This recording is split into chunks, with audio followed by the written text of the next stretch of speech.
అయోధ్య రాముల వారిని తలుచుకోకుండా ఉండలేము. అలాగే అయోధ్య పూజా సామాగ్రి కూడా వాడకుండా ఉండలేము. అయోధ్య పూజా సామాగ్రి వాడండి, మీ పూజని పరిపూర్ణం చేసుకోండి. డీలర్షిప్, డిస్ట్రిబ్యూషన్, హోల్సేల్ కై సంప్రదించవలసిన నంబర్లు. ఇక బయటపడుతున్న బియ్యం దొంగలు. ఎన్ఫోర్స్మెంట్ తనిఖీల్లో ఒక్కో తిమింగలం బయటకు. మొన్న సూర్యాపేటలో సోమనర్సయ్య, ఇక నేను గతంలో చాలా సార్లు చెప్పిన, సూర్యాపేట జిల్లా తిరుమలగిరి దగ్గర సోమనర్సయ్య అనేటువంటి వ్యక్తి ఉన్నాడు.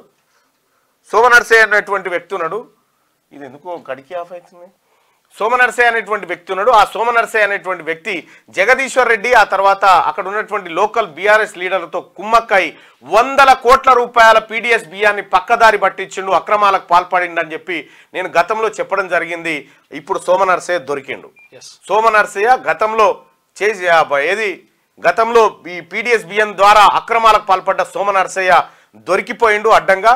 సోమనర్సయ్యను అక్కడ తిరుమలగిరిలో మొత్తం ప్రజలంతా చీదరించుకునే పని, అతన్ని చూస్తే ఒక దొంగలాగా చూస్తూ ఉంటారు. ఆ సోమనర్సయ్య ఇలా పేద బిడ్డలకు దక్కాల్సిన, పేద బిడ్డల కడుపులోకి పోవాల్సినటువంటి ఆ బియ్యాన్ని అక్రమార్గంగా దొంగతనం చేసి కొట్టుకుపోయినటువంటి బియ్యం దొంగ సోమనర్సయ్య, రేషన్ బియ్యం. సో ఆ సోమనర్సయ్య పైన కఠిన చర్యలు తీసుకోవాల్సినటువంటి అవసరం ఉంది.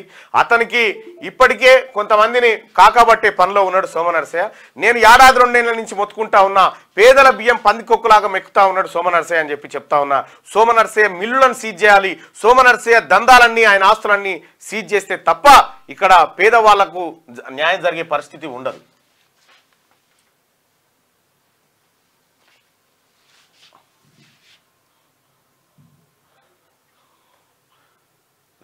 సోమనర్సయ్య పీడిఎస్ బియ్యంలో దొరికిండు. ఒక సోమనర్సయ్యనే కాదు, మళ్ళా ఇంకా అటువంటి నర్సయ్యలు చాలా మందే ఉన్నారట.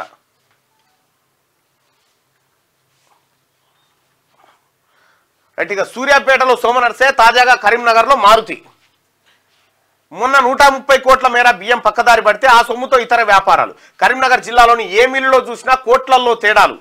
గత బీఆర్ఎస్ పాలనలో సహకరించిన సివిల్ సప్లై ఆఫీసర్లు కొత్త ప్రభుత్వం వచ్చాక అక్రమార్కులపై కేసులు పెడతా ఉన్నారట. వీళ్ళ మీద కఠిన చర్యలు తీసుకోకపోతే ఈ బియ్యం దోపిడీ ఆగది.